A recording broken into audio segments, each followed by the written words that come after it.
Mirë, atëherë siç e thash është dita përmbyllëse e fushatave, e nisi para Partia Demokratike në orën 19 ka njoftuar në fakt mitingun përmbyllës të saj. Jemi me pamje të drejtpërdrejta nga ambientet e bulevardit të ri të Tiranës, atje ku kanë nisur grumbullimi, shohim njerëzit të cilët kanë ardhur për të qenë pjesëmarrës në këtë miting përmbyllës të Partisë Demokratike të koalicionit Aleanca për Shqipërinë Madhështore. Siç e thash, një fushat me tone qytetare nga Partia Demokratike, pozitiviste deri diku, pa përmendur le të themi gabimet apo raportet që mazhoranca ka me SPAK-un, me drejtësinë, janë evituar aktet e forta korruptive të qeverisjes gjatë fushatës së Partisë Demokratike, duket se ka qenë një strategji në fakt e kësaj force politike dhe koalicionit që ajo përfaqëson për të shkuar tek qytetari me një program më tepër ekonomik. Natyrisht që premtimet ekonomike kanë qenë ato që kanë spikatur tek të dy krahët, si tek Partia Demokratike ashtu dhe tek Partia Socialiste, por ndërkohë që kjo e fundit, krahas programit ekonomik ka patur dhe pasaportën për në Bashkimin Evropian, një premtim i cili ka qenë kryefjala e fushatës socialistëve,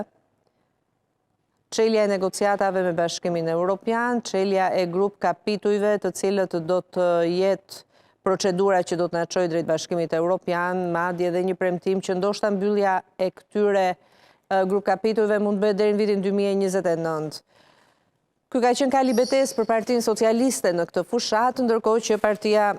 Demokratike ka qenë e fokusuar tek gjendja ekonomike e vendit gjatë 12 viteve të qeverisjes Edi Ramës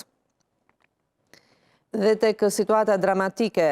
ekonomike e vendit, një premtim të cilin zoti Berisha thot se mund të bëj kthesën e fuqishme brenda 100 ditëve të para. Lista e hapur ka qenë i vetmi motori të dy dhe i të gjithë krave në fakt politik pjesëmarrës në këtë fushat, sepse kandidatët për deputet kryesisht në Partinë Socialiste dhe atë Demokratike, emrat e spikatur për të cilët u vendosën në listë hapur nga kryetarët e forcave respektive si nga Rama dhe Berisha, kanë qenë aktorët kryesor që kanë sjellë një fushat kryesisht përmes rrjeteve sociale. Kemi parasysh këtu Jorida Tabakun nga Partia Demokratike, Erion Braçan nga Partia Socialiste, emra të spikatur domethënës për dy forcat politike si të dy të lartë përmendurit, të cilët janë detyruar që të bëjnë një fushat të fortë tek qytetarit të pasqyruar në rrjetet sociale, pasi është shansi i tyre i vetëm për të qenë pjesëtar të parlamentit të ardhshëm. Sytë të gjithëve janë dhe tek diaspora. Si do të jetë vota e diasporës? Kjo është e panjohura e madhe dhe kurioziteti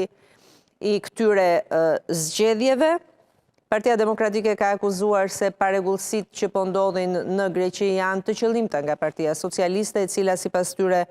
po përpiqet që të deformojë votën dhe ka kërkuar SPAK-ut që të regjistrojë si krim zgjedhor ndërhyrjet që po bëhen sipas Partisë Demokratike nga ekspondent Partisë Socialiste, por këtu ka një pengesë ligjore sepse ata janë shtetas shqiptar, bashkombësit tanë, por që jetojnë dhe operojnë në një vend tjetër dhe do t'i nështrojnë legjislacionit të vendeve ku ata punojnë dhe jetojnë, ndaj duket se ndërhyrja e SPAK-ut në një rast të tillë është nul, është e pamundur. Jemi me pamje të drejtpërdrejta nga ambienti në bulevardin e ri të Tiranës, ku Partia Demokratike ka vendosur të zhvillojë mitingun e saj për